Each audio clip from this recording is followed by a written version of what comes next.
ডেইলিতে এসেছি আর ভ্লগ বানাবো না, এটা কি হয়?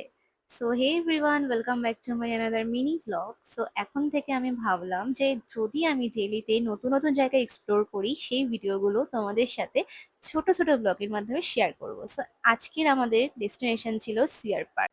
সো এই জায়গাটাকে বলা হয় দিল্লির মিনি কলকাতা। মানে এখানে প্রচুর বাঙালি লোকজন থাকে, জায়গাটা খুবই পশ। আর বাঙালির সমস্ত খাবার দাবার, স্ট্রিট ফুড থেকে শুরু করে মিষ্টি, বিরিয়ানি, ফুচকা সব পাওয়া যায়।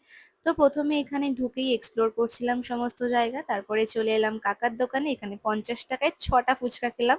বাট হ্যাঁ, কলকাতা স্টাইল হলেও ঠিক কলকাতার ফিলটা আসেনি। তারপরে চলে এসেছিলাম এখানে মাটন ঘুগনি খেতে। কলকাতা স্টাইলের ঘুগনি প্লাস মাটন দিয়ে, বেশ ভালোই ছিল। তারপরে এই আন্টিটার দোকানে এসেছিলাম।